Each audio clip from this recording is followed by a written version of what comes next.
In order to answer all of your expectation, okay.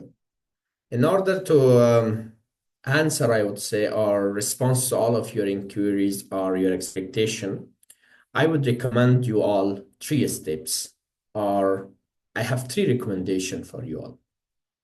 And starting with the first one, step one, clarify your why, your purpose or a greater cause. What's your purpose? What's your why? If you're in this session, why? If you're in this university, why? If you're in this world, why? Which is much more important. Why are you in this society? What others needs from you? So why? Why? Clarify your why. The main purpose or the greater cause of your life, or something that you want to change and you're just fighting for that. That could be your why. And this why, or clarifying the why, is not coming from my side, but from this gentleman. This gentleman was coming from a Jewish background. His name is Viktor A. Frankl, and he lived during the time of Nazi. So he has been arrested because of his background, and he was put on the Holocaust and concentration camp. Over there, he lost his family. And since he was a psychiatrist from Australia, he came with a psychological theory. And he said, at the end of the day, we are all human beings and we are searching for the meaning of our life, even during the worst time. With this theory, he not only helped himself to survive on the Holocaust, but all other uh, people who were from the same background and who were arrested. Later on, he wrote a book, Man's Search for the Meanings, or I would say man or woman search for the meaning, all human race search for the meaning of their life. And that book became really popular and had 9 millions of copies sold. So why that happened? Because he has a why to live for, He thought that, okay, it doesn't mean that I'm at the Holocaust, I lost my family, and I'm from Jewish background, which I have a zero chance of living. But he had the expectation that I will be free from, and when I'm here, I have a job, I have a responsibility to do to help others. And later on, he not only helped himself and those who were arrested, but all the world with his this great jobs of writing this book because he saved a lot of lives with that. So it means that having understanding of your great purpose is very much important for your whatever you are doing and wherever you are. You might also know this gentleman, Friedrich Nietzsche, right? He says that he who has a why to live for can bear almost anyhow, definitely. So once you have a clear vision and objectives, in order to achieve this objective, you have a great, I would say, a strong reason for that, then the obstacles wouldn't stop you to achieve that. Anyhow would be easy for you. I see some background noise from Ekena. Ekena, you wanna take the floor or you wanna share something? Sorry. No, it seems it was with mistakes. So in any case, all right. So he is also insisting on finding the reason, the inspiration for whatever you are doing. Talking this about why, if you allow me, I will ask you all to please take a short piece of a paper with a pen. I have a four question for all of you. Write down this four question. Then we'll talk about reflection of this question actually is answer of this question, and maybe this four question also a little bit explain what is your why or maybe clarify your why. And if you are ready, then maybe I can start asking my question. You maybe note it down. Ready? Perfect. I see Alina already. Perfect. Most of you. Perfect. So first question, what do you love doing? What do you love doing? Is there something that maybe you love and when you are doing that, you just forget about the time? That you love doing that, when you're doing that, you doesn't care about the time. For instance, sometime I'm just flagging the time to Samuel and asking Samuel, it's even already bedtime and you're still working. Come on, man, stop it. But this is how he is doing. So do you love something that while you're doing that, you just forgot about the time? If yes, then write it down your answer already. The second question, what is your strength and your talent? What is your strength and your talent? Have you born with a skill or a talent or a strength that's it's coming to you by nature, You haven't studied, but you just have it.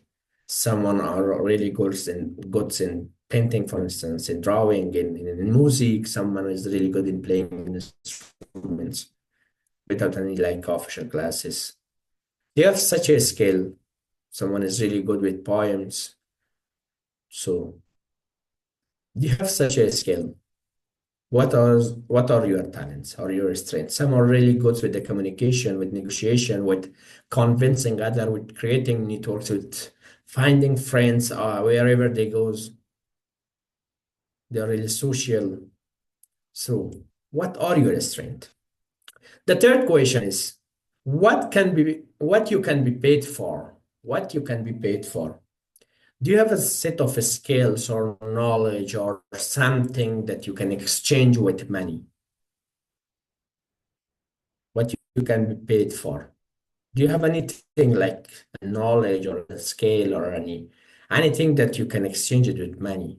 People want that and they can buy that from you. Mhm. Yeah, perfect. Elaine. Work out. Once maybe you become a someone who is teaching others and inspiring others like athletes. And my fourth question, what does the world needs from you? What does the world needs from you? When I'm talking about the world, it could be this world, big worlds that you're all living together, and or it could be very small world of you, your own world. That could be your family, that could be your society, that could be your, I don't know, university world. What does that world needs from you? On the bigger picture, even it could be that this entire world, what this entire world needs from you. So within this four question, I would say that you might be able to already understand your why, your great purpose, something that you want to bring change for that. Talking about this, now I would love to ask my colleague Samuel to talk about his why. Maybe this way you also understand what I mean when I'm asking about your why. Samuel, why are you in Yeah. this session and why you are in this world? Are you feeling that you are a burden on us, on this world, on this earth? Or are you feeling that you are doing something great that this world needs from you? Wow. But I think that is one of the most important question that every human being has to answer. And the truth is, it honestly takes a lot of time to find an answer to that question. And my journey to finding an answer to that question began while I was in campus. You see, I was called to do a course. Sorry, sorry about that. I was called to do a course in campus, which was a science course. It's Bachelor of Science in Geology. I know it's funny that now I work in the world of multilateral diplomacy, and you can ask yourself, how did you find yourself in the world of diplomacy yet you did a science degree in geology? You see, that course did not offer the satisfaction, the fulfillment that I needed. Maybe it's because in our education system in Kenya, once you are done with high school, there's a body in Kenya that picks the type of course that you need to do based on the grade that you got, and then selects you and you are pushed to that course, whether you like it or not. So I was a victim of that kind of system. But the good thing about purpose is that purpose is something that eventually, when you seek for it, it will either eventually find you or you will eventually find it. So for me, after campus, I started looking for opportunities. Not even before looking for opportunities, I started interacting with teenagers a lot and young people, campus and high school, teaching them about life skills, teaching them about values, teaching them about skills which are needed for them to succeed in this life. I did not know that this is actually something that I'm passionate about because it was so natural. It could flow. I did not struggle. And then along the way, I come across the United Nations Young Leaders Online Training Program that I think Samir will mention as we go by. So I did that course, and this was the first interaction with UNITA. And this was an epiphany in the sense that I did not imagine that there is actually an organization within the United System whose strength and mandate is to train young people, is to train people, and give them skills needed for them to succeed in life. So I was like, this is super interesting. So I developed acquaintance with our leader that we mentioned, that is Mr. Julian Kaleti. So I could organize voluntarily pro bono training programs here in Kenya without any pay. But now I enjoyed it a lot because I was connecting young people in Kenya with UN staff in Geneva. This is an exposure that my community had not gotten before. So even though it was not paid, the fact that I could connect young people in Kenya with high caliber staff in Geneva, it was satisfying enough. So I mean, I did this for like 3 or 4 years without any pay. And last year was the game changer. So I applied and I got this job. And now, thankfully, I am able to do something that I love, but this time around, at least with some pay. The highlight of my story is when you identify something that you are really passionate about, you become unstoppable, and financial rewards become secondary. What matters most becomes what matters most is really the fulfillment you get in doing the work that you love. You become unstoppable. Did Many I thanks, answer you? many thanks, Samuel, for giving us your why.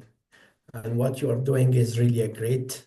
It's really bring changes, and it's aligned with our mandate and our organization mandate and even our own values. So we appreciate your work.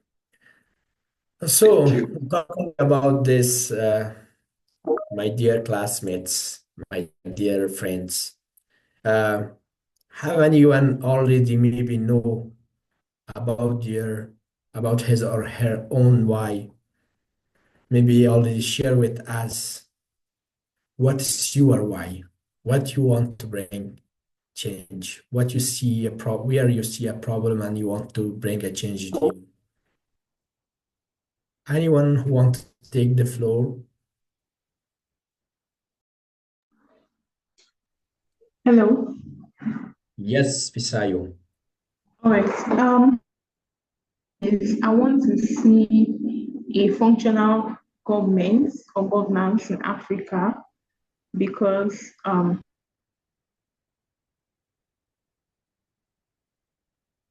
like education, healthcare, in a good infrastructure and functioning governments, we have good leaders, I believe it will affect all sectors of the economy in the continent. So that is my why. All right, so I believe that your voice was a bit not clear, but still I got your why. Thank you very much for sharing that.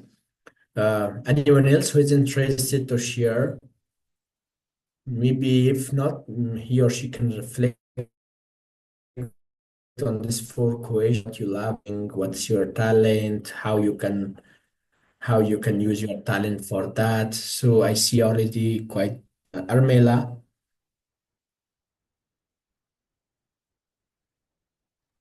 Yes, I see. my why is, Yes, Armela, yes, please. thank you.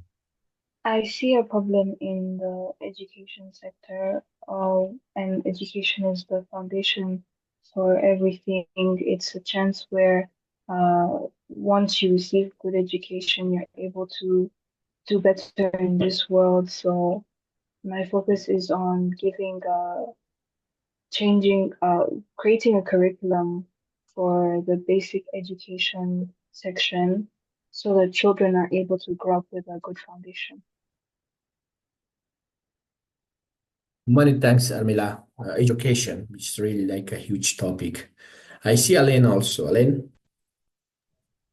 All right. So I think I already found my why because I already worked with this organization. So I really love kids. And whatever I do, like whatever circle I found myself, it's always with me to kids. So I think like impacting society and kids, vulnerable kids especially, and the youth. That's my why because I do mentorship, talent detection, and like environmental management with them. So it's really great to find my why in this early age. So glad. Thank you. Many thanks, Elaine. Of course, your why doesn't mean it will be stable for always, your fixed one. It could be changed any times. When you see a bigger things, a great things, you might change your why and change your, like I would say, direction.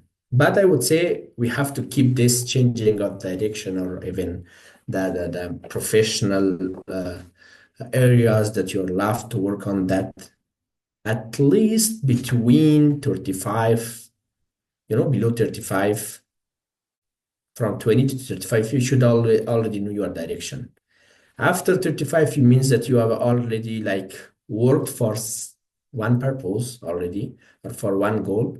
But after 35 or 40, then when you are changing that, then it's a little bit late, I believe. You won't be able to achieve to such a stage again that you are already within your first purpose. All right. So since I'm not seeing anyone else is talking about the why, are you curious to know my why? I believe it's a little bit similar with all of you because Afghanistan is also not a really like developed country or something that's your life is stable and you have everything and you really have a comfortable life. No.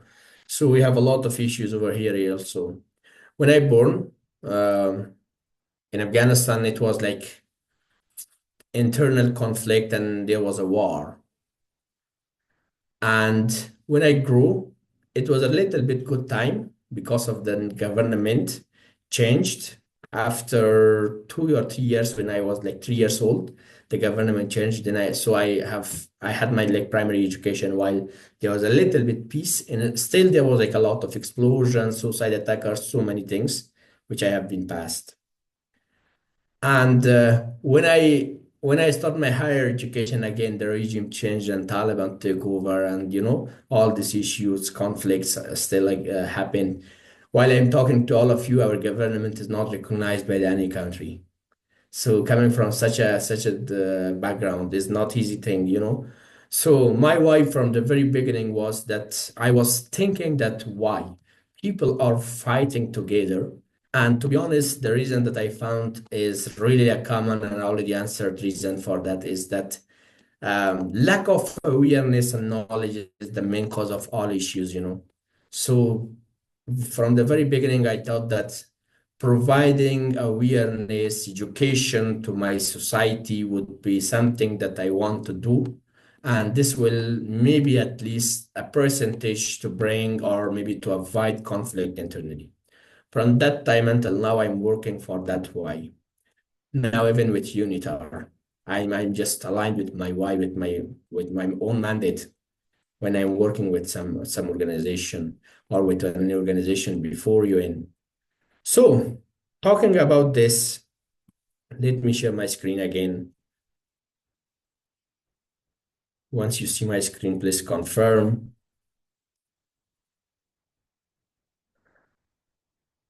You can see my screen? Perfect. So my second recommendation, or I would say the second step, first clarify your why, remember? Then now find it out where you can work for your why. Where you can work for your why. If it is UN, which UN agency? Some of you said education. So UNESCO, for instance, who is dealing with the culture, education, and all of these things. Or UNITAR, for instance, United Nations Institute for Training and Research. Some of you said health, WHO, World Health Organization. Some of you said development, or I don't know, like poverty, if this kind of a things, then maybe WFP. So understanding your own mandate, then finding an agency that is their mandate is aligned with your mandate is very important. So you can work on that agency. It doesn't mean that you're working for other. It seems then you're working for your own self, for your own goal. For instance, my vision, my why was to provide education. Now I'm working with United Nations Institute for Training and Research, and I'm still doing this education, providing education, awareness. For instance, in this session, I'm providing how, or I'm offering how you can increase your chance to secure a job with the UN. So I'm just giving you awareness of the tricks, the techniques that you need, right? So I'm just doing whatever I'm doing. It's professional, but it's still something that I love to do. That's what you love doing. So now find out where in the UN system, since you are talking about you can work for your why.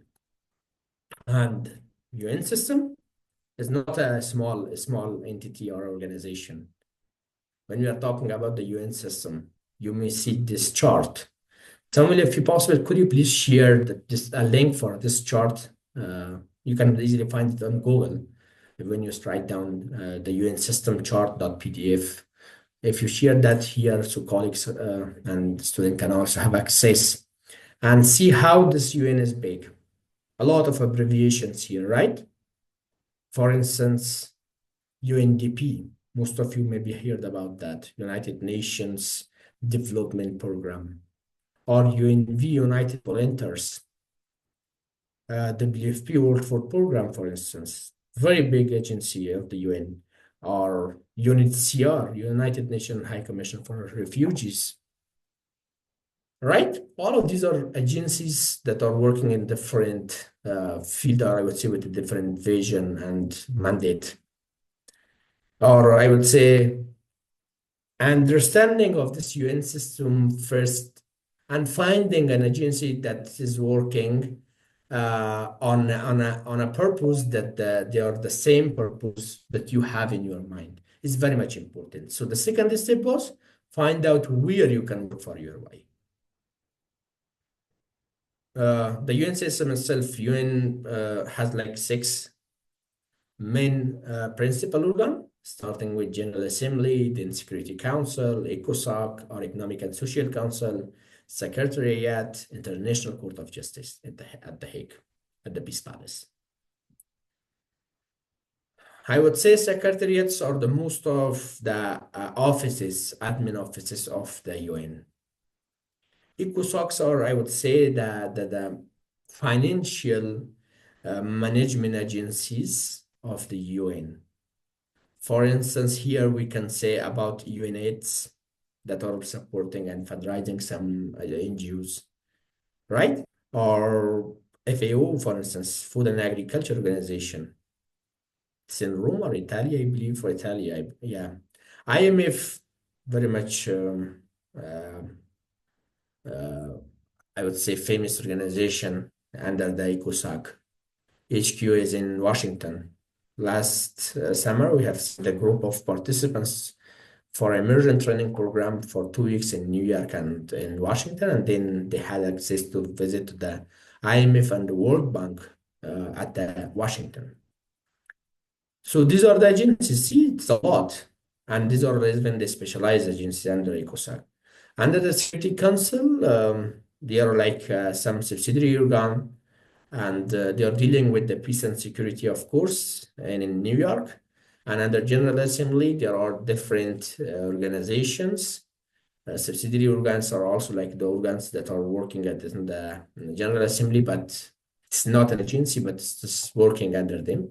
For instance, in Geneva Human Rights Council, the meeting that's happening every year,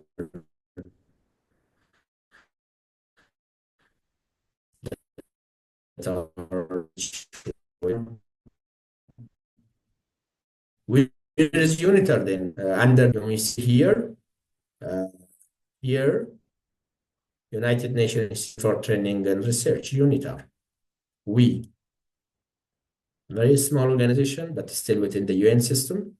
The core values of the UN within the UNITAR is that we provide trainings for diplomats so they understand the diplomacy from the very old time, I would say, back at 1963. Then we evolve, and now we're providing different kind of trainings for different audiences, I would say, or participants that are coming from different walks of life. And they are interested to understand the UN system, international organization, diplomacy, international relation, human rights, climate change, SDGs, all of these things. So now, having the first recommendation in your mind, your why, which the second recommendation was to find out where. Suppose that a government providing you with a 1-year fund, right? And asked you to pick one of these agencies. Which one you will pick and why? So the government says that pick one of this agency. We will make sure to hire you on that or agency. Then you can work on that agency. All the cost will be with us, with the government. Having your why in mind, what agency you will pick and why? Anyone?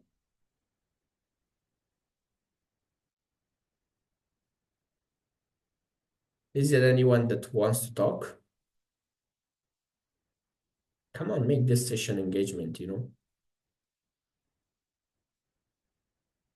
Maybe some of you coming from a law background and say, oh, I love to work with the International Court of Justice at The Hague, at the Peace Palace.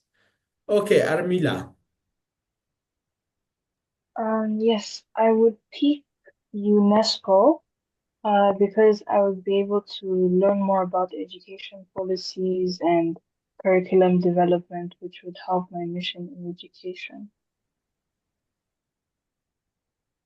Perfect. Thank you very much, Armila. So UNESCO at Paris, United Nations Educational, Scientific and Culture Organization. It's coming under ECOSOC, under specialized agencies here, UNESCO. Kevin. Okay, thank you. So for me, I'm interested in healthcare entrepreneurship, like using healthcare entrepreneurship to transform healthcare systems and economic systems across developing countries. So I'll be interested in WHO and also like IMF or World Bank. Perfect. So WHO, World Health Organization, right? And IMF, for instance, are still like under the ECOSOC and having HQ in Washington or World Bank. So it seems that he has his own why clear and he has already chosen and he explained to us that why he want to work on that. Yeah, I see Sir Kevin Hans is raised. Do you want to add anything or should we go ahead Oh, with sorry, any other sorry, one sorry, who likes to speak? sorry. Thank you. No worries. Okay, can you hear me? Yes, Fisayo. Okay, so I would go for ECA, the Economic Commission for Africa, because of my interests working in Africa and for the continent. Or Definitely, Fisayo. Can you please let us know under which organs it scans and where it is? Because see, UN is very big, and regional. like for us, those who are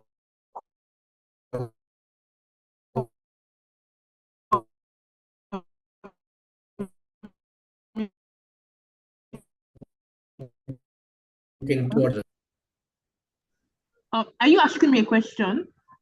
yes, I said that the agency that you are referred to, under which organ it comes and where it is. Oh, okay. It's under the Economic and Social Council, Regional Mhm. Committees, yeah, ECA. Here, see, guys, under ECOSOC, ECA, Economic Commission for Africa. Yeah. Talking about this, we had a colleague.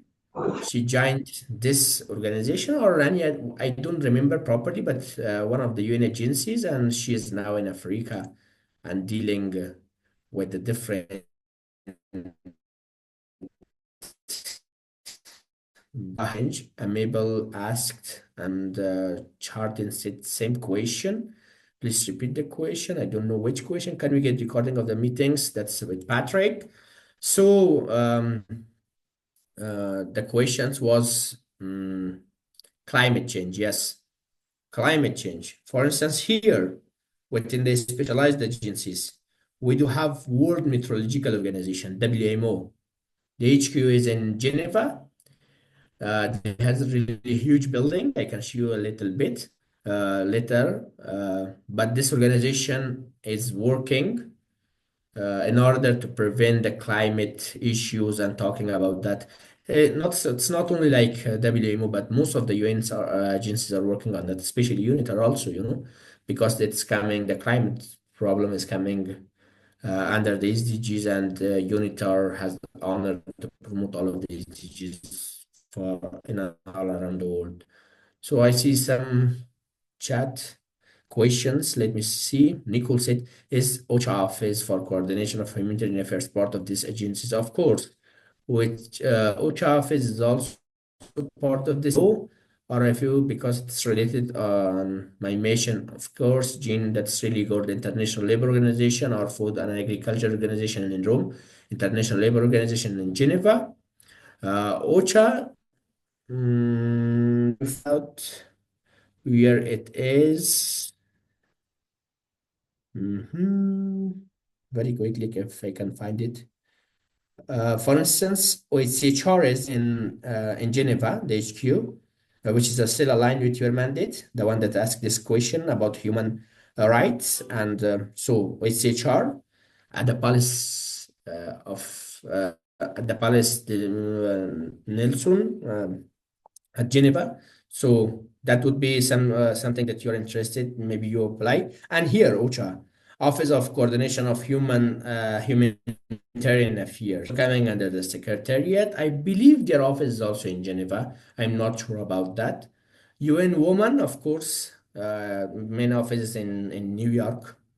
So see, everyone already picked one of the agency that they think that when I'm working on that agency, it is aligned with my own values, with my own purpose, and with my own mandate. So that's very much important. Now, when you like choosing one of the agencies, of course, all of these UN agencies promoting this SDGs. Then no poverty, for instance, World Food Program, right? Zero hunger, no poverty. For the no poverty, even UNDP, many more organizations are mostly working for that. Good health and well-being, of course, World Health Organization and Food and Agriculture Organization, of course. Quality of education, UNITAR, United Nations Institute for Training and Research, UN University, I would say gender equality, UNITAR, working on that still. So within this SDGs, you can find out that my why was this SDG, for instance, zero hunger in this entire world. So now, which agency is working on that? Okay, zero hunger, WFP, World Food Program. I want to secure a job with the World Food Program, and then I want them to send me to the very least developed countries so I can distribute food. And when I see that I'm feeding people, then I feel very much honored and comfort, and my consciousness telling me that you are doing a great job. So this is how you can connect yourself with the UN, become passionate about the UN. Then once you are passionate about the UN work, not only UN, I would say, when you're passionate about anything, then you can achieve it. But since you're choosing different UN agencies, but in which level you want to work? You want to work at HQs, you want to work at the regional HQs, or you want to work at the field and makes your hand dirty with installing refugees camp, for instance, or distributing foods, pulling all these cartons of foods or whatever is going on over here in this picture that you can see. Or you just want to have a very, I would say, luxurious offices in the HQ, like in New York or in Geneva, and you want to work over there. So understanding in which level you want to work with the UN is very much important also. So these are the techniques that I'm giving. Some people feeling that when I'm working with the UN, I should be in the field. So I see the real job or task or changes that UN is doing in this world. And I want to help people in person. So when I see them smile or when I see them happy, I become happy with them also. Some people doesn't know how their work is impacting others, but still they're impacting. For instance, they're sitting at the HQs and asking different donors to please support us so we can send food in Afghanistan for those who are hungry, for those who doesn't have food. So they're just securing funds and they're sending funds to the field office of that agency in Afghanistan, and then the field office is doing this great job. Those people are not seeing the real impact, but you're doing the change. You're working towards the mandate. So which level you want to work with the UN is also important. So you have to decide. For instance, UNDP, UNFPA, UNICEF has the HQs in New York. UNITAR has HQs in Geneva. Not only UNITAR, but Geneva is very rich with having different UN agencies and around 300 NGOs. For instance, UNHCR, TOD, UNHCR, WHO, WIPO, WMO, UNITS. So all of these agencies, HQs are in Geneva. There are some regional, I would say, HQs, for instance, in Addis Ababa with ECA, European Commission, or no, Economic, well, I don't remember this abbreviation, it's a C. In Nairobi, for instance, UNEP is in Samuel is joining us from. So United Nations Environmental Program. If you're interested, even we have a training program for during March in Nairobi, a week of immersion program in Nairobi with UNITAR and visiting different UN agencies here, including UNEP and even ONU. I would say United Nations Nairobi office. So, yeah, find out in which level you want to work. Once you find out your why, then the second step is to find out where you can work for your why. The third step is get physically close to where you want to work. Get physically close to where you want to work. How that's possible? For instance, if you love to work in Geneva for its HR, then before you apply, I would say, not necessarily, but I would say increasing a chance. That's a technique. If possible, travel to Geneva. Once you travel to Geneva, you will not only see one agency over there, but have a lot of agencies. And you can decide which agency you want to work. Then you select, for instance, WMO. Try to get into WM office visitor center and then ask the visitor center, will it be possible if I for a very short time I came here and see how it looks like, how they're working and all of these things? Definitely most of the UN agencies has a visitor center and they will welcome you. So then you will go there in person and you will see their offices, you will see how they're working on all of these things. So when you are applying for a job with that agency, you have a bigger picture. I would say you understand the 360 degrees of that agency's work. Then your chance will be much more better than anyone who doesn't know about that agency and is still applying. Because most of the time I'm receiving a lot of complaint that despite that we are applying for many, many years, but we haven't here because it's different, man or woman, come on. You have to understand them, you have to properly know them or that agency. And also you have to properly adjust yourself for that job vacancy that you are applying for. So try to get physically close, even travel or the other ways that social media, internet, connect. How? LinkedIn, for instance. If you're interested in working with HR program, search a few page in LinkedIn and you will see different colleagues working over there. Connect with them. And let me tell you like an example of myself. Back in 2019, when I was working with the government in Afghanistan, I applied for the immersion program, UN immersion program with UNITAR. That was field visit to Geneva. But at the end, I haven't succeeded to secure a leave from my office and attend this program. But that trying, or I would say that try, built an environment to be connected with someone within the UNITAR. And that one was my recruiter later. So what happened? I had a call with Julian Khalidi, my supervisor. And then after that, I was not able to attend the program, but I have connected with him in social media, in Facebook and Instagram. I was seeing his kind or beautiful posts that he was posting about his family's activities and different things. And I was giving him some likes and comments, and he was doing the same thing for me. Back at 2021, when I was applying for a job with Lighter, I was not sure that if something happened. Oh, wow, I know this name. So he picked me for the interview. This is how you're increasing your chance. Because when you're applying for a vacancy, it's not only you.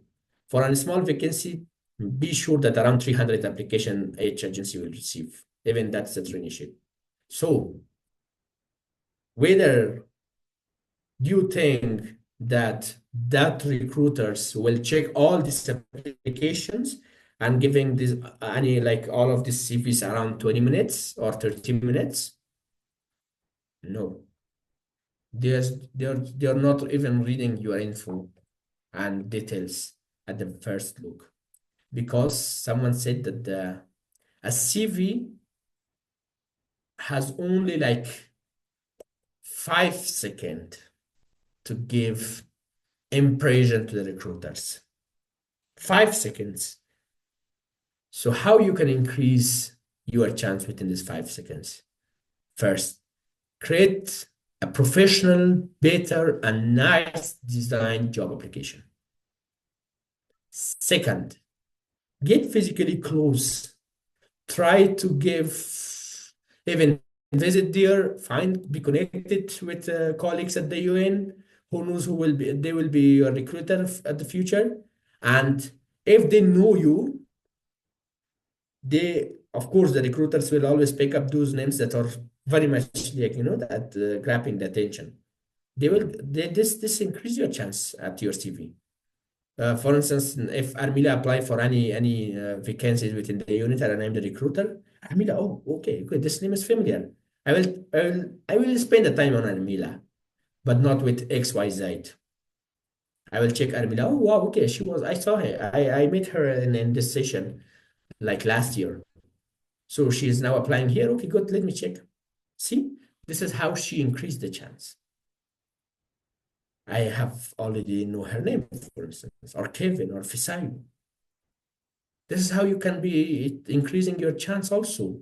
If you can connect with the colleagues of that agencies that you're looking to secure a job, then prepare a proper job application for that. Job application is very much important, right? Physically close when I said, like for instance, this is the Geneva, very small city. Over here, you see this this building, this green, I would say, building or blue building here, number 19. This is World Meteorological Organization, WMO. At the third floor of this organization, this is UNITAR offices. There is UNITAR offices at the third floor.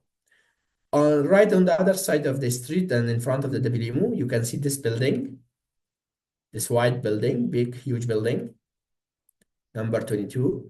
That's Palace of Nation, or others says UNOG, United Nations Office of Geneva. Palace of Nation, I would say, right? So see how close is this.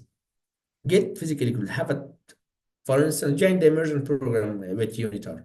Then UNITAR will take you with the different union agencies here. This other organization that you can see here, these are all international organizations. Over here, it's a UNHCR somewhere here. Above over here, number 24, that's the ICRC museum and ICRC offices, ILO, International Labour Organization, ITC, International Trade Organization. This here, right on the other side, right side of the UNITAR office and WMO office, this building that you can see beside of the lake, number 4, that's World Trade Organization, WTO. So, for instance, if you have any travel to Geneva, then you can visit to the Dream Agency, and over there you can already visit there and meet some colleagues, and then you're increasing your chance. You're understanding the work of that agency, and then you are applying, right? Also, you should have a greater cause, what the world needs from you. So, remember Nietzsche, what he said? If he or she has any why, then he can bear with any how. So you are an inspiration, if you're really passionate about it, will help you a lot. For instance, I applied for a traineeship, we calling it that at UNITAR, which is the same thing as internship. Back in 2021, I worked for 1 year as an intern. And as of next year, I become a consultant, and that gave me the first chance to travel to Geneva. And I was dealing with the group at the city that it was first time for me. I haven't visited there, at the places that was first time for me to visit there. And I was dealing and I was explaining the UN offices or the UN conference rooms for the delegates from China. Despite that I never been there. Why? I was passionate about it. I read it already about it before, well in advance. So when I visited there, I knew all details about this room and I was giving explanation. Not even that room, even Palace of Nation. I was remembering the time that I was dreaming that someday I want to sit at the, I would say at the seat of Afghanistan at the UN. See here in this picture, I am sitting there, despite it's not an official way of sitting, But because I was UN staff, so I visited there and I saw the UN, the Afghanistan seat. I sit there and had my picture. So the dream come true. It was something, an imagination, a dream, but the dream come true. And this guy made everything possible.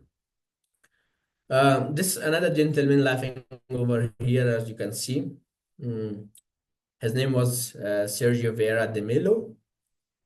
He was the UN representative in Baghdad, and he has been killed when the HQ of UN at Baghdad attacked by terrorists. So there is a documentary about him at Netflix. Even you can find it on YouTube. When you write his name, Sergio Vieira de Mello or Sergio, I really recommend you to see or watch that documentary. If you are searching it on Netflix, there's two of that documentary. That one is documentary, another is like a full movie, Hollywood movie. I will recommend the documentary, of course. So with that, you will understand how UN is bringing impact in this entire world. So finding your inspiration is very much important also. This was what I was trying to explain within this slide. Another very much important thing that is, I would say, necessary for all of us when we are applying for a job is to understand the internal hierarchy. But before going to that, to the next slide, I see Kevin raised his hand. Do you have any question, Kevin? Yes. Could you please repeat the name of the documentary? Yes, Sergio Vieira de Mello. Sergio Vieira de Mello. Samuel, if you could please put it on chat. Okay, thank you. So, understanding the internal hierarchy of the UN is very much important. Why? So you should understand where I have to apply, on which level. For instance, let me tell you my own example. When I was seeing any position, which was with P2, and I was seeing junior level, I had a 4 years of working experience with the government in Afghanistan. And had like I was doing my master, I was thinking that, okay, that's a junior level position I was applying over here. And I was not getting any result at that time. Why? Because later on I found that this P2 person is the one who is dealing with, for instance, with 5-10 people supervising them, and they're doing a really great job at the UN. So it's not really junior. It's despite that it's a junior level within the UN. So I was not able to understand where is the best fit for me to apply. That's why it's important to know the hierarchy. As entry points, I would say for those who are like doing their master program, for instance, at the same time, and yeah, if they want to have something on their CV already, I would say UNV or UN volunteers or internship are the very good place for them to start their career with the UN. In the background, my colleague Samuel will be able to put the links for the UNV and interns. Well, for the interns, that would be the website for unjobs.org. Over there, you see different internship vacancies. So some people says that when we apply, we don't know what to fill on our CV to be aligned with the UN criteria. So when you are applying, but I would say before you are applying, when you are studying, try to have some experiences in the UN as a UNV or as an intern. This way you can fill your CV really quickly once you are applying for a serious job, and you're increasing your chance. Another step is consultancy, or some agencies calling that individual contractors. These are also the good points as I would say entry points to the UN. Individual contractors are those who are working or helping the P2 positions staff, or like the P position staff, I would say, from P to P5. They're doing the same work, but with a short term contract. They are working as a helping hands of the staff of the UN. Consultants are also like the same thing. So It's very easy to get a consultancy. If you have any skills to exchange with money, for instance, you can sell it for UN, right? You have a good skills in designing of the websites, so apply. And most of the time they are opening that vacancy with the consultancy. I'm seeing chat. Okay, perfect. It's Samuel. But here is some question. How the pay differ according to the work level? Oh, pay differ. Okay. Okay. How do we get link to the UN trainings? Okay. Deborah, Samuel can talk about that. I'm just giving him the floor a little bit. But let me finish this slide. Payment difference with the UNV, most of the UNV is not paid, but some of them are paid volunteership, and a difference with the different UN agencies. It's the same thing with interns. Some of UN agencies are not paying, some of UN agencies are paying. For instance, in UNITAR, it is 700 francs per month, but you should be in Geneva. When I was applying for internship or for traineeship with UNITAR, there was no rule such to be in Geneva. So I did my internship online. Same with Samuel. He did it online. And we were getting around 700 francs. But within this new rules that an intern or a trainee should be in Geneva, in office based, not distance based, this 700 francs barely will only cover your room renting or house renting, you know.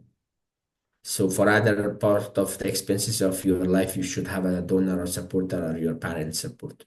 So you can do a 3 month internship in Geneva with UNITAR, but still as support needed. Consultancy is like also different. It started with 1,800, 1,500 up to 3,000 or 4,000. It's different with the different agencies. P2 position between 5 to 7,000. But so the payment is always different with the different UN agencies.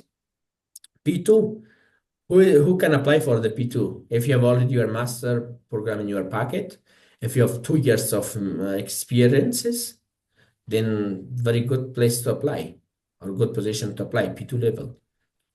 If you have 5 years, then P3, you're a mid-career. Or 7 years, then P4. 10 years for P5, 15 years for D1, which is a director, more than 15 years for D2, which is a director.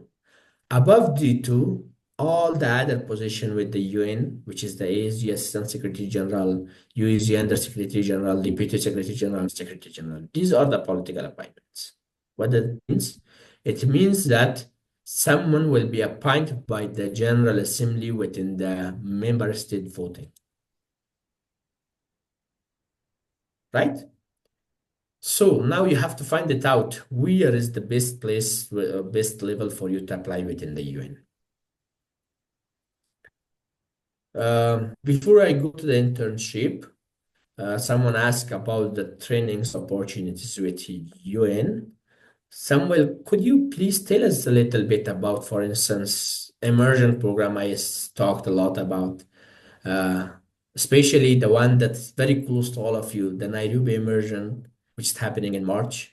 And anyone who is interested on all those trainings that Samuel will talk about it, feel free to reach out to Mr. Patrick at the ALU. So yeah, because we have really like a private, I would say, or a good cooperation with them, so we will be able to have you at our programs. Samuel? Yes, absolutely happy to share with us as many training programs we are offering as possible. So I have meanwhile shared the link that can lead you to the landing page where you can see all those programs. But allow me kindly share my screen so that we can go through that page together. So please confirm if you can see the screen. It's popping up. Yes, we have it.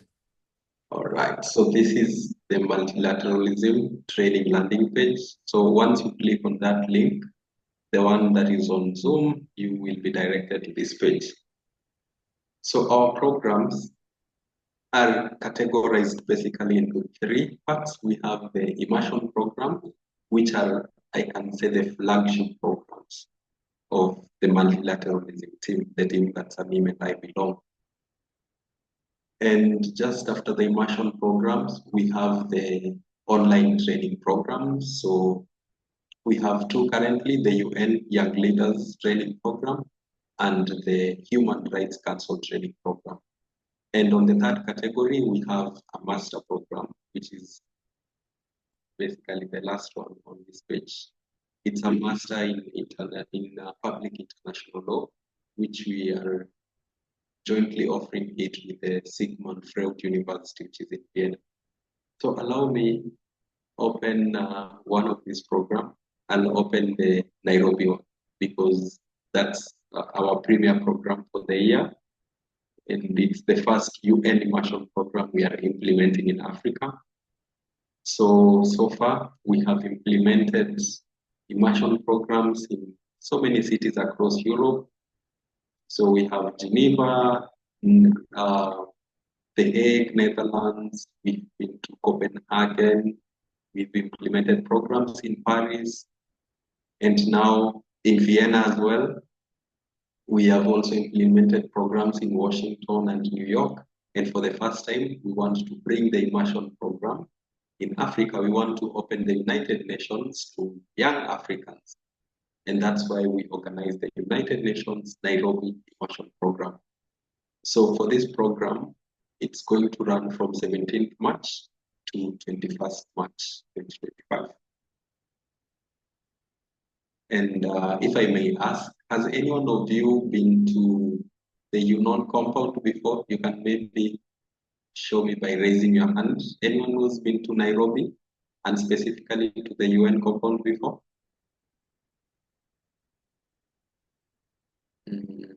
Okay.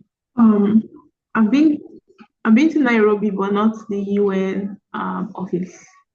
Ah, perfect. So this will be an exclusive opportunity for you to access the UN compound, which actually, of all UN offices in the world, the Nairobi office has the largest land cover, and that is 140 acres. I mean, that's quite a vast land.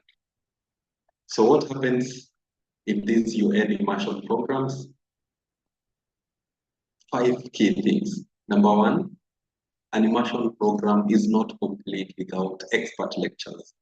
So you expect to interact with staff who work with various UN agencies in that respective office. For instance, Nairobi.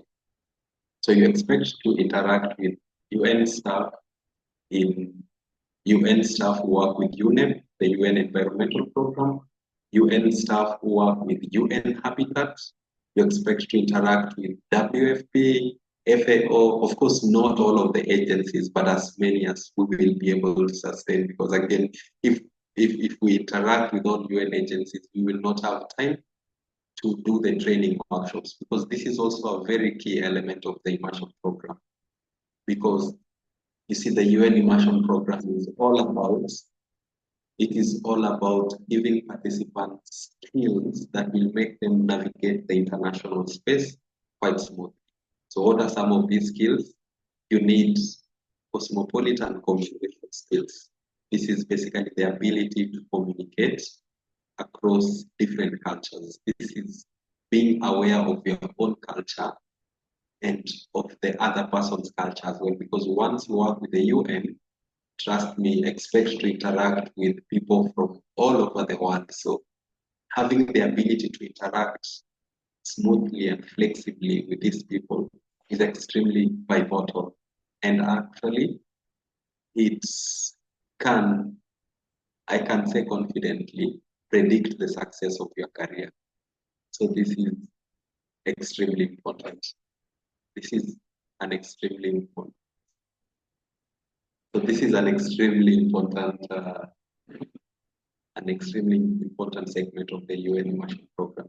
We have the multilateral conferences. If you'll be lucky, I hope you can be able to attend some of the conferences that will be happening in that particular city.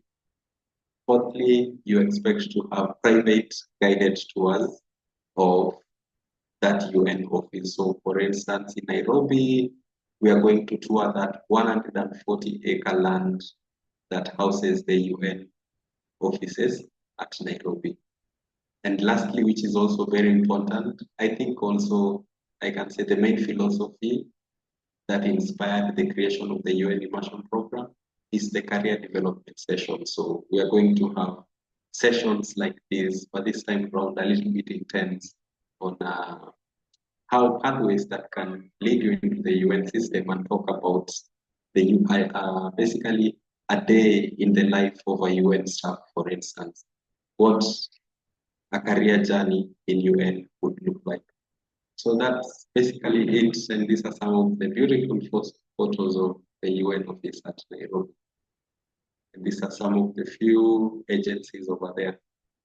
And at the end of the program, we award a certificate of completion to all participants. So you expect to have meetings and discussion in real UN conference rooms. So, and besides this, you also expect, I did not mention it, we, besides a lot of planning, which is quite intense, we also want to give participants an opportunity to immerse themselves in the culture of that particular city.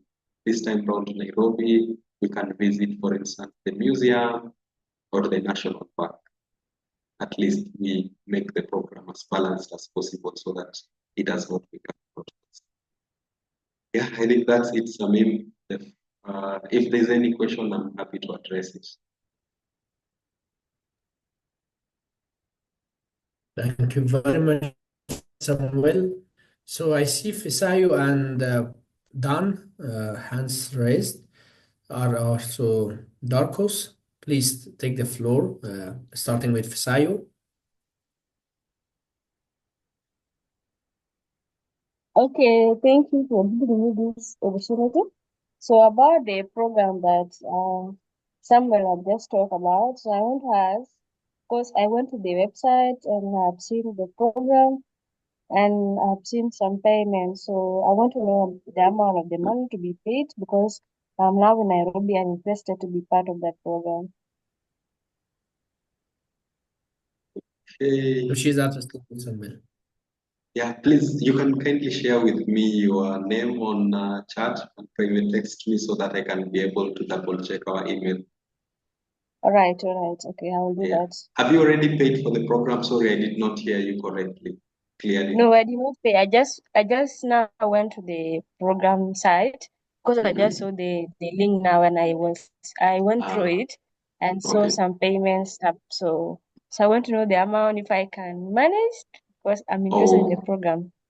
Oh yeah, I mean, absolutely. I'm happy to share that with you. So, and as the standard price of a UN immersion program is 2,300 US dollars. I know that's a lot, honestly, for especially as Africans. But the good news is, being the first immersion program we are holding in Nairobi, we are offering 50% discount on all applicants, exclusively coming from the African Leadership University. We had a call with Patrick, and this is the good news we wanted to deliver at the end of this session. So students who will be registering for this program from this university will be given a 50% discount. So you can take advantage of this and pay as soon as possible, and we'll be able to confirm you to the program. Okay, thank you. Many thanks, Samuel and Darkos. Since we are also we have to keep eye on the timing. We have only 4 minutes of session remaining, but we have a lot of slides. Fisayo and Dan, could you please also maybe share your question? Then I can go forward with the slides. Yeah, I also had questions regarding the payment, but Yeah, Samuel and Fisayo first, then Pan.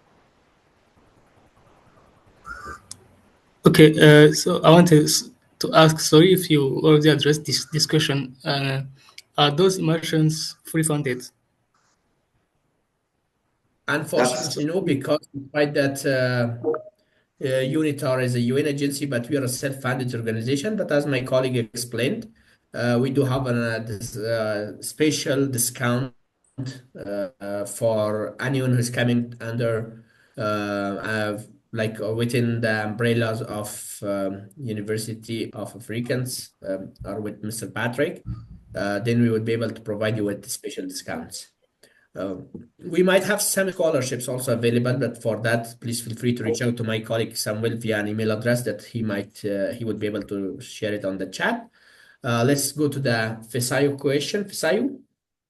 I also had the same question, but you've responded to it. Perfect. So I have another question here on Samuel Chema. Does the payment include accommodation and feeding and transportation? Unfortunately, no. The meals, accommodation, and transportations are excluded from these fees, like the cost of implementation of the training program. Yep. Let me. Oh, wow. Okay. I see Jeremiah. Yeah, I wanted to ask, registering for the discount, how would they know we're from the African Leadership University when we're registering to get the discount? Is there a code or something? Actually, if you reach out to Mr. Patrick, so Mr. Patrick can connect you with us. Or also, another way is that you send an email to Mr. Samuel Oyinge, my colleague, and explaining that you are students of ALU University, then we will be able to provide you with a discount. Another way would be also confirming you or anyone who is claiming that they are coming from the ALU with Mr. Patrick. So these are the ways that we are confirming that they're coming under the ALU network. Many thanks. Let me go ahead with the slides because, yeah, you're very much late.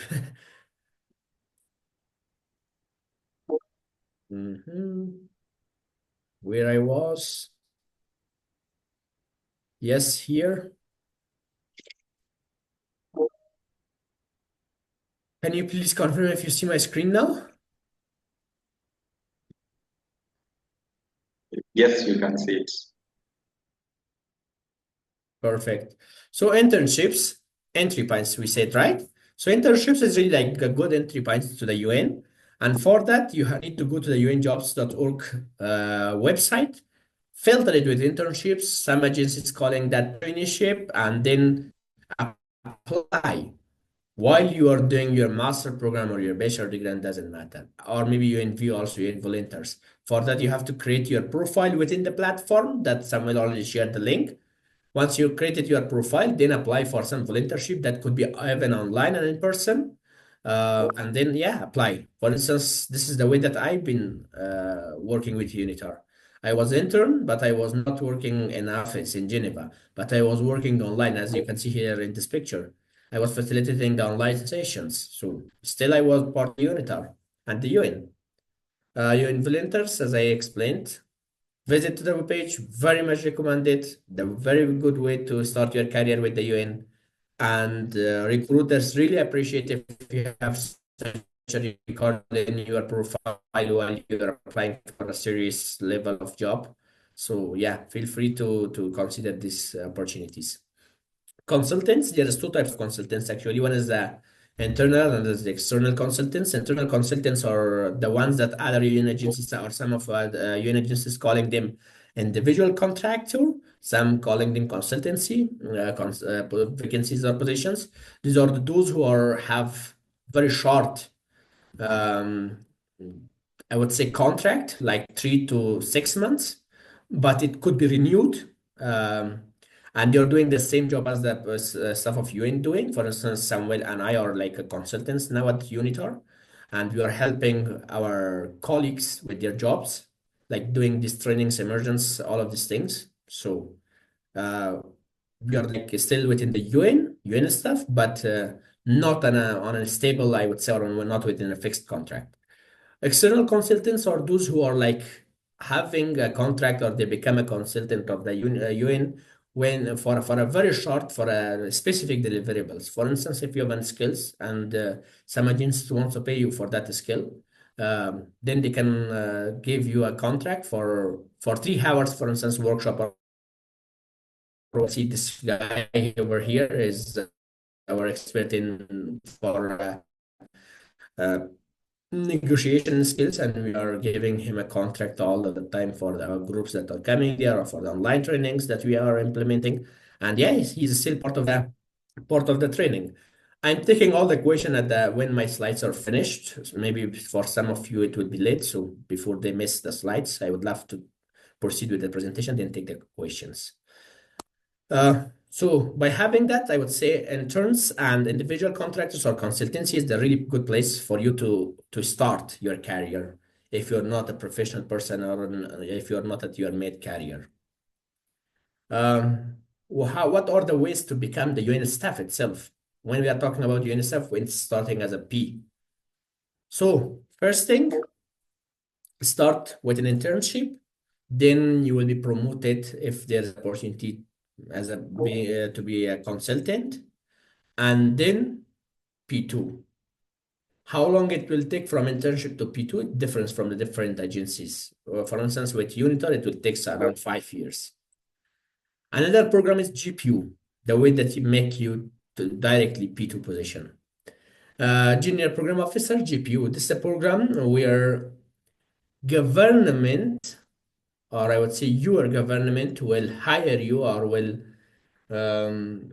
recruit you within the UN system as a P2 for 1 or 2 years by funding that vacancy.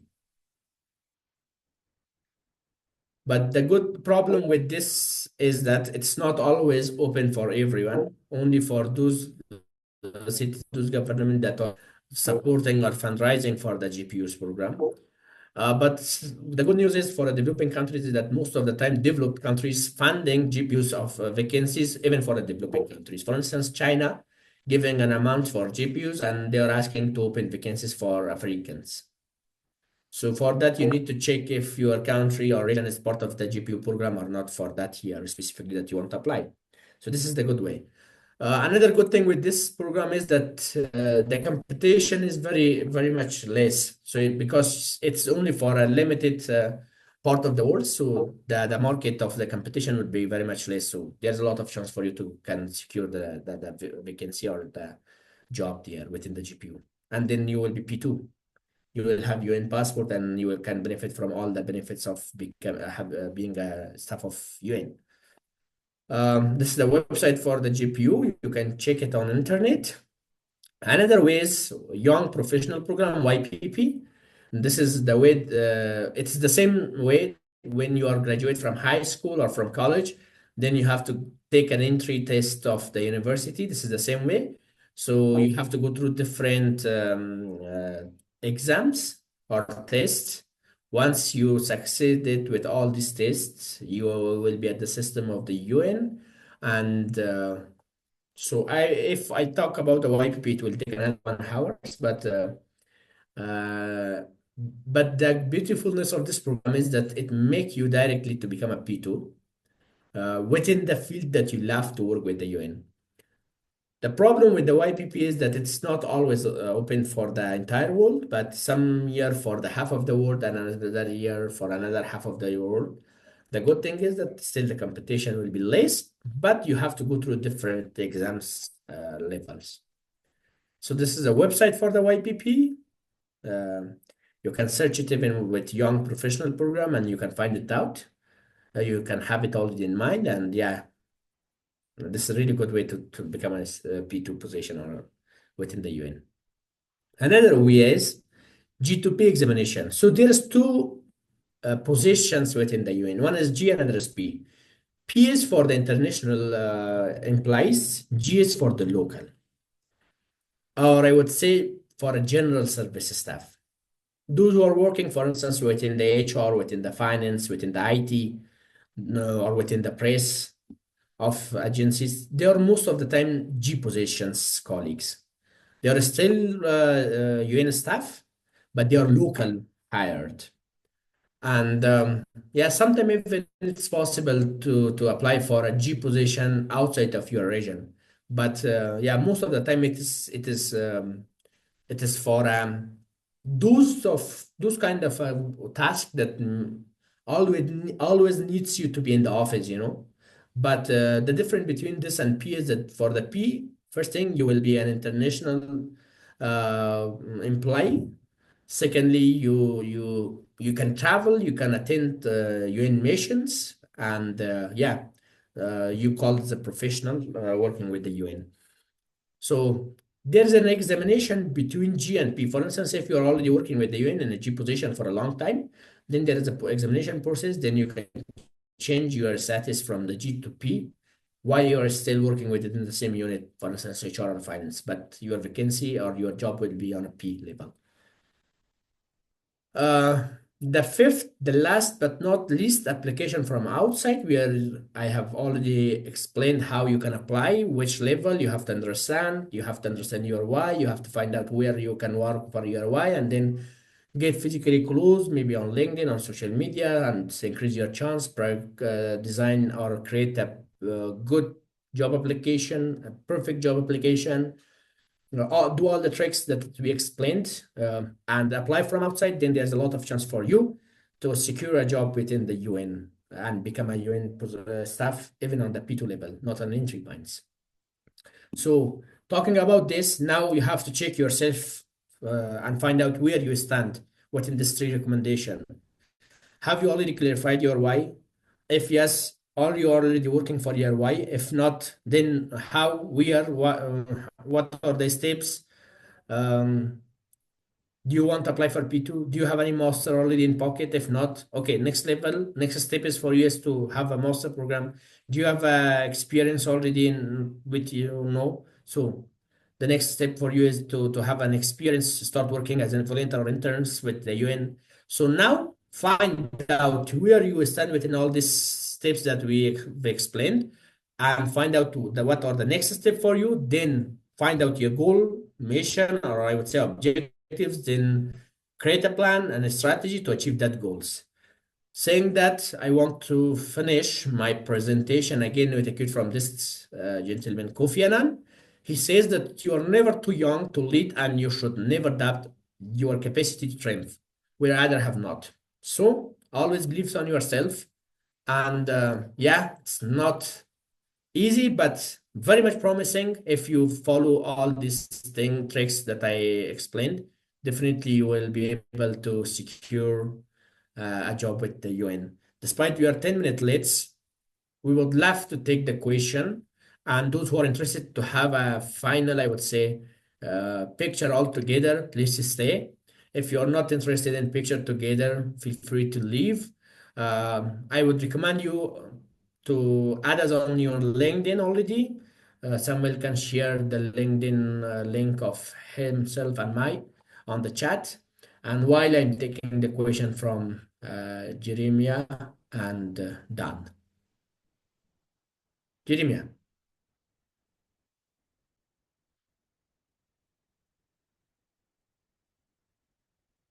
Jeremiah Abaji. Ajbaji. Sorry for the pronunciation. Oh, sorry, my it was actually better than your pronunciation was better than most. Anyway, yeah, but yeah, my hand was left up from the last question I had. Okay. Okay, Yeah. no worries. Is it the same for you, Dan, Paul? No, no.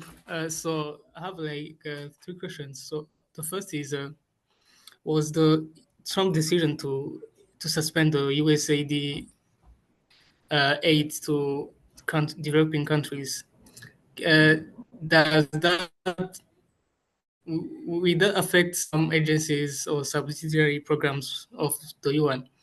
The second question is, what's the average time for staff to move from his consultant status to the P2 level? And the third one, are you with somewhere consulted to in the UN, or you are on the P2 level? Thank you very much, Paul, for your question. So regarding the USAID, so UN is the member state, of course. 193 member states that are the uh, members of the UN. They are those who are created the UN. So anyone who is taking their support from the UN definitely will impact. If not impacting the organization itself at the short term, but in the long term, but it will impact directly in the short term those officers who are working in the field. Yes. So regarding your second question, consultancy, no, I'm not working as a P2 level, but I'm working as a consultant. We are doing the same thing as a P2 staff doing at the work, helping them. We have a short-term contract, like 6 months to 9 months, 3 months, something like that. But we can continue being as a consultant as long as they need us and as long as we want to. We are free to apply for a P2 level everywhere else within the UN, or even if there is a vacancy within the UNITAR itself, we would be able to apply. Yeah, but we are doing the same thing as a P2 staff is doing, if not the same thing, but at least we are helping them. Your third question, I'm not sure if I get it. I was asking if somewhere is also a P2 level or consultant. And in between, I have another question. And what kind of degrees or field of undergraduate studies is mostly likely to get into UN positions, and also software engineers likely to be in need in your work? Definitely. So the thing is, as far as that I explained that UN is very big, it means that there is a lot of opportunities for anyone who's coming from different walks of life, from the different field. For instance, we need an engineer to set up our conference rooms. We need technicians to make for instance, the interpretation booths works. So engineers vacancies are always here. We need a website designer to design our website. For instance, the links Samuel already shared. If you go there, you can see the website is very well designed. So we need a website designer for that. We need a communication officer for our communication purposes. We need for instance, social media manager or officer for to have a proper post on the social media. So I would say all of the fields are mostly welcomed, but yeah, those who are coming from the law background, from the international relation, diplomacy, or those who are like coming with as I explained, like it's based on what you want to do in your life. Then definitely you can find an UN agency that is aligned with you or why. Yeah, thank you. One more last question, please. It's pretty common to see UN soldiers going to fight in other countries which differ from their origin nationalities. So, do they also have the same level as the one you showed us, like from consultant P2? Are they ranked in the same way? The ones that you are referring them is that they are peacekeepers. Yeah. We're calling them blue helmets. They are not a soldier of UN, but they are, I would say, those who are keeping the peace. They are not going on war. They are only to secure the security within the areas that UN wants. Sometime when there is like transmissions between the governments, and if the member states sign the regulation, then peacekeepers goes there and secure the security of that region or country, but they are not involved in wars. And their hierarchy, I would say, would be a little bit different, because those are the real soldier of the different member states that's donated the same way as like funds to the UN. For instance, Nairobi sending around, for instance, this year around 20 or 25 their police to the UN to serve. So this way UN will take them and they will be as a peacekeepers within the UN. Sometimes even UN open those vacancies and people from the different parts of the world can apply for the peacekeeping mission of the UN from outside even if it's not by government. Deborah. Okay, thank you for giving me this opportunity. I have 3 questions, and one of them is regarding the page, the voluntary page. So I'm trying to sign up, and they require me to upload my passport copy, soft copy. So yes, I have a passport, yes, but I'm a refugee, like I am a refugee. So will it affect my refugee status or, Yeah, so I hope you understand that question. So the second Sorry, question Deborah. is, Where you register and it ask for the passport? I didn't get that. okay, I am a refugee, Okay. but yes, I'm a refugee in Kenya. Okay. Yes, but I have a passport, but it was required by the school, so I had to look for it. But now I can't use it with the UN. So, and they Sorry, require me to Deborah. upload my passport. If I sorry, Deborah, if I'm properly understand you, for instance, if you apply for any UN agencies, despite that you have a refugee status, right? Mm. You can apply, of course. There will be no issue at all if you are a refugee, because even with your official or with your original passport or whether with any refugee status card, or I would say PR or permanent residence or this kind of things that you receive from the host country or from the UNHCR, for instance. So Okay. it's on you. With one of this, you can apply for any vacancy and it wouldn't be any issue. They're not considering people based on their ethnicity. Okay, thank you. So my second question is, does UN have agencies that fund projects? Yes, UNDP, for instance, WFP, UNHCR, most of the unit. It depends which kind of projects. If your project is aligned with their mandate, they are funding them. But yeah, Okay. it needs a proper mechanism to go through, and sometimes they are asking for a proposals, request for proposals. Sometimes they are asking for even there's a way between private sectors and the UN to work with some services that UN needs. Private asking for that request for quotations, so private sector can also engage. Yeah. Any other question? Yeah. So I would how do say I get to that point of seeking funding from